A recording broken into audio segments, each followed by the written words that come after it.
Hello, and welcome to Comic Book Day number 4. I'm Joe, and as always, I'm going to be showing off all the comics that I bought this week and show you some of the art out of these comics. First, I've got Avengers number 1. This is the new launch of Avengers, a new team. It's going to consist of Iron Man, Captain America, Thor, Doctor Strange, Black Panther, Ghost Rider, Captain Marvel, and She-Hulk. Yep, got everyone. I don't know, I'm excited to see this team line up. It seems kind of like, feels kind of like a team that's very influenced by the Marvel movies, and then you throw Ghost Rider in there, who has been in the Agents of S.H.I.E.L.D. show. But you know, these are kind of classic characters. They did kind of spice it up by throwing in, like, She-Hulk as opposed to just your normal Hulk. Captain Marvel and Black Panther have kind of been a big part either ways of Avengers teams lately, and Doctor Strange, I think, for a while. Doctor Strange might kind of be influenced by the movie. So far, I like what the story is setting up, where it has these big, giant Celestials, you know, these super kind of like, you know, ancient gods of space. By the end of the comic, they find out they're just dropping out of the sky dead, and it kind of turns out that maybe there's some new, I don't know, something more powerful than a Celestial, or just kind of like some rogue Celestials who decide to wipe out a bunch of the other ones. So, I don't know, I'm excited to see where the story's gonna go, but I will say, I don't really like this art very much. What you see on the cover is pretty much, you know, what it is throughout the whole book. And I remember when Marvel announced this title, you know, and it's written by Jason Aaron, so everyone was all excited about it. But I remember people just, like, going nuts saying how good they thought that this cover looked. And I don't like it at all. I think they are kind of like, it reminds me of, like, 90s, big, bulky, blocky looking kind of comic book art. Everyone's got too big a head, and I don't know, they're just kind of like disproportionately muscular. I'm not a big fan of it, but the story still seems interesting enough to, you know, I'll keep reading the comic.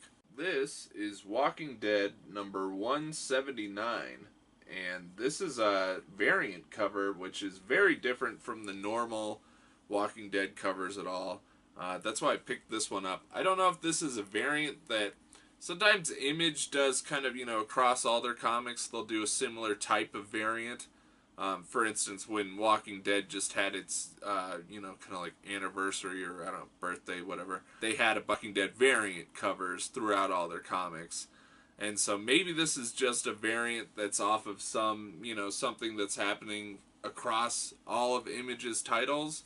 But I'm kind of hoping that maybe they'll do like a series of variant covers that feature just these, you know, different character portraits. It'd be kind of cool to see them do a series of variants. Storyline wise, I'm really excited to see what's going to happen. Now this was kind of about the group, you know, Rick's main group. They're ready to go back home from the new settlement that they found. But Michonne wants to stay back to stay with her daughter. And then you find out by the end that, you know, Eugene is maybe kind of working some angle where, you know, he's ready for this whole thing to backfire. For this new governor and her people to come in and be like, oh, we want to take over your town and you're not going to be able to do anything. And so far we've always seen Rick's group come out on top of everything. I'm hoping that they'll find some way to just kind of merge peacefully. Maybe you'll have some little, you know, issues with different individual characters from the Commonwealth. But I don't know. I think it'll probably be kind of like when Rick and them went to Alexandria. This is Death or Glory number 1. This is new series from Rick Remender. I think he used to write on Avengers. I think that's the first place that I heard of him. But I know that he's written some different Marvel titles. This one, what sets up the Glory, is trying to get some money to take care of her adopted father, who now has cancer. It's all these people who kind of live off the grid, kind of a lot of like truck stops and stuff, kind of. And I think this one basically is about her robbing this, cash transport that's being done by these two local sheriffs. And I really did not like these local sheriff characters. I mean, I think you're not supposed to like them because they keep like saying bad words. They keep calling each other names and kind of calling everyone names, and they're really annoying. But I feel like anytime people want to like have it be really clear right away that like a character is supposed to be annoying in a comic book, they generally go too over the top, and these two sheriffs just felt really like over the top. I think they're gonna stick around for at least a couple issues, or the next issue at least. So hopefully they'll be a little less annoying in the next one. But I'm interested to see this next one. After Slots ended, I've been kind of looking for another Image. Image is really good about having crime comic books, so I think this might be another good Image crime comic. Hopefully, at least. So now we're going to take a look inside Death or Glory #1, which I think this artwork is pretty good. I like some of the work they do with the panels. I like where here you get this guy grabbing his arm and you get the reaction, close up on his eye, which they have another one a couple pages later where you have her reaction to hearing the TV, to hearing the TV out in the other room. And in some ways this almost makes me feel kind of like how you see mangas written, and very much kind of set up of how like animes are done. I like where they have that kind of like close up and you see like just a subtle reaction of like someone's eyes, And then they also have a pretty sweet action scene out here.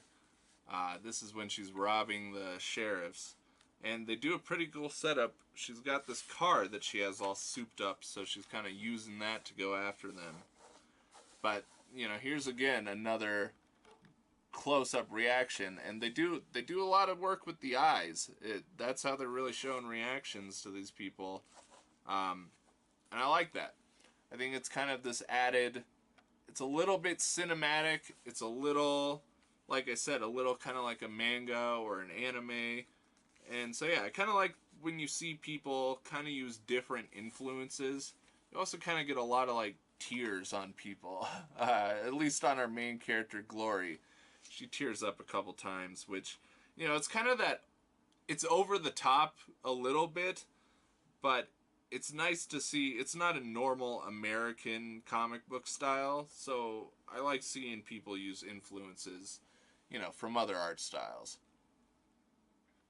This is The Hunt for Wolverine, Weapon Lost, #1.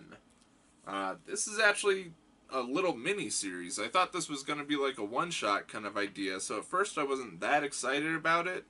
There's 4 different little mini-series, I guess, that are launching around The Hunt for Wolverine. And this one was pretty good. It's got Daredevil, so obviously I wanted to check it out. And he's teaming up with Misty Knight and Frank McGee of the Inhumans. And it's very much like a detective story. It's narrated by Daredevil, and he kind of comments on the fact that he's going to, like, do this narration. So it is like this... It's very much like an old film, an old detective film, where you have the guy narrating just because he's kind of like summing up his case. And the one thing that bugs me, though, again, with the Return of Wolverine and the Hunt for Wolverine, there's a lot of repeated information in a lot of these things. The Hunt for Wolverine special was basically about revealing that Wolverine's body is not, any longer encased in adamantium. But we kind of already knew that because they had done a little bunch of, like, very mini stories about the return of Wolverine, or, I don't know, the quest for Wolverine. All these things have had kind of, it's just tack Wolverine onto the end of it, and you got a weird title. And this one bothered to go and explore that, like, oh, maybe Wolverine's body was taken out of the adamantium, even though we know that's not what happened. So I kind of feel like they're wasting time somewhat with some of this, but I guess it's just to fill in people who aren't reading all of the different Hunt for Wolverine series and mini-series. But I don't want a bunch of repeated information about Wolverine. This is Spider-Man number 240. This is Brian Michael Bendis's farewell to Miles Morales, and it was a pretty good one. It's kind of weird. I mean, in classic Spider-Man fashion, not much Spider-Man happens. Brian Michael Bendis has really been a lot about writing just about Miles's kind of family life and his friends, his interactions, a lot more than I feel like, any Spider-Man versus villains kind of stuff is going on. And in this issue, it was mostly about Miles just being sick. Out of nowhere, he just has this random infection that makes him really sick for like weeks on end. And so, like, everyone's worried he's gonna die, and it has nothing to do with him being Spider-Man. It doesn't really have anything to do with his powers. And I don't even think he got the infection from, it's not like they go through and show, oh, that time when he got shot by those bad guys.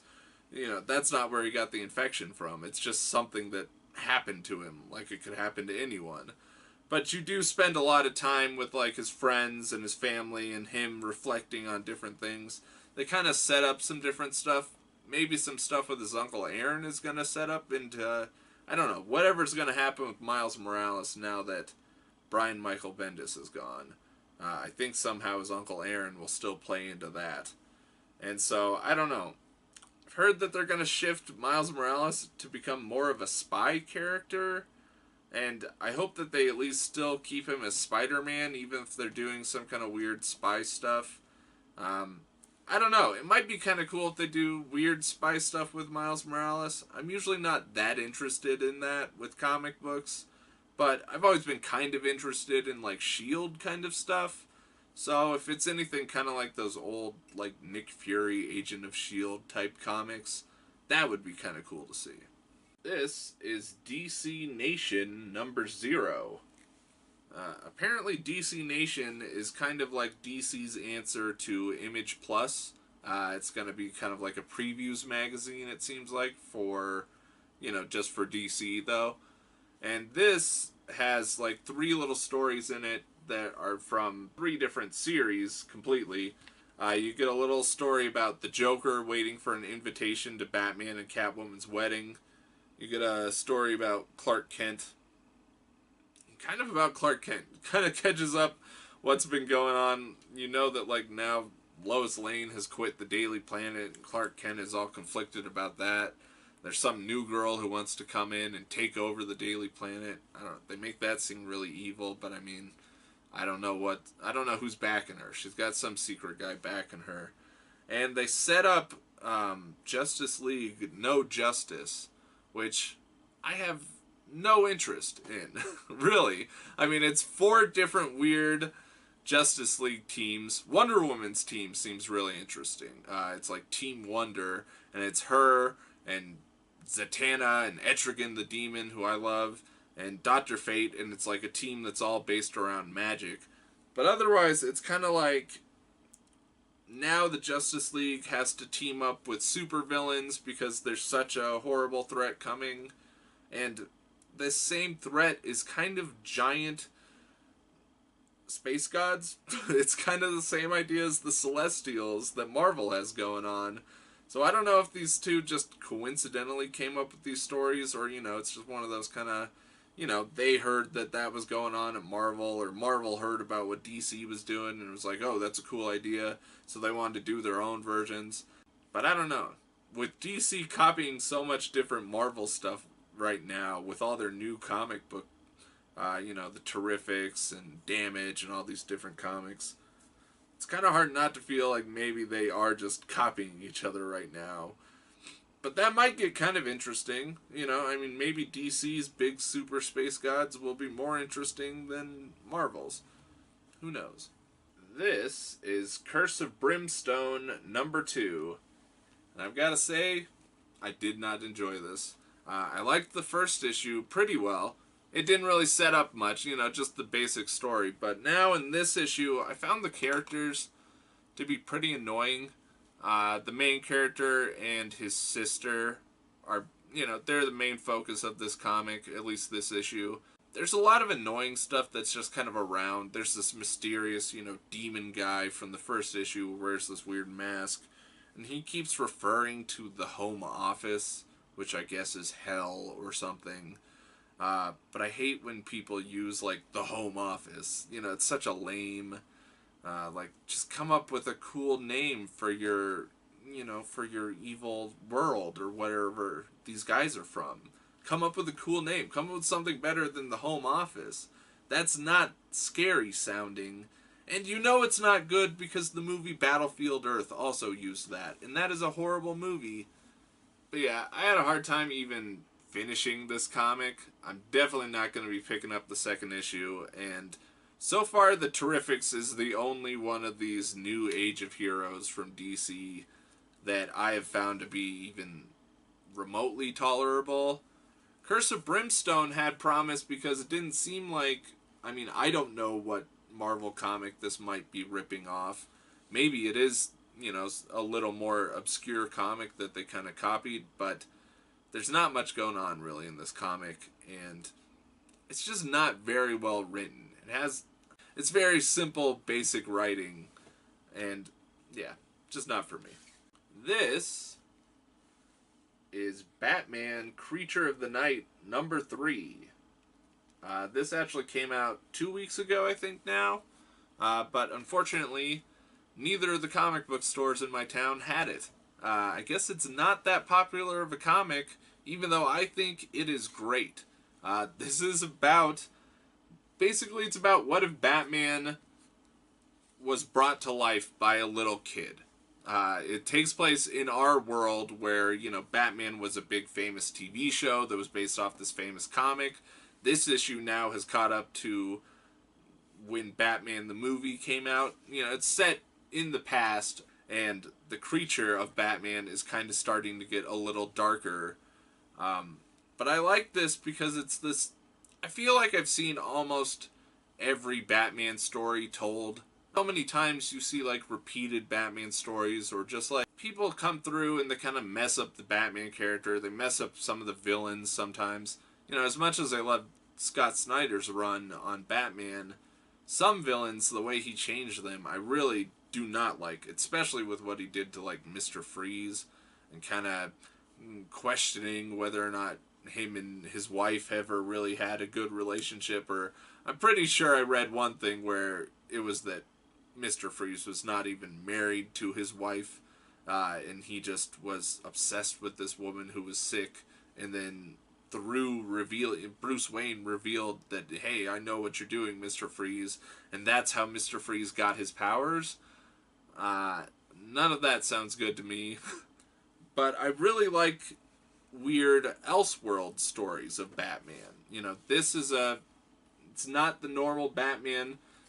You're dealing with a guy who just wants to be Batman. The main character is named Bruce Wainwright, and so he's just obsessed with Batman. And I feel like that's such a, like, realistic idea that, you know, we live in a world where people are obsessed with Batman. I've always been obsessed with Batman.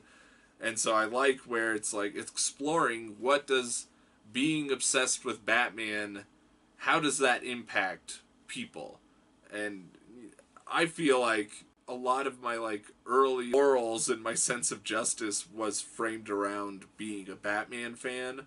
So it's fun to see someone kind of explore that idea, even though this comic, it's much more like, oh, you're obsessed with Batman, and that leads probably to, like, a bunch of violent things. You know, people going out and fighting what they perceive as crime, even if it's not really the right stuff. I think there's only one issue left of this, so hopefully I'll be able to pick it up. But definitely people should go out, find this comic. Once all of them are printed and collected in a graphic novel, people should check it out. It's got great art, it's got a great story, and it's really too bad that people don't seem to be reading this more. Like I said, Batman Creature of the Night has some great artwork.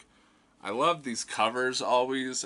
They do a pretty good job of featuring, like, one of the characters very, you know, prominently. In this one you get Batman, quote unquote, at least. And another great thing about these is they have these little, you know, one little panel and then a quote from inside the comic.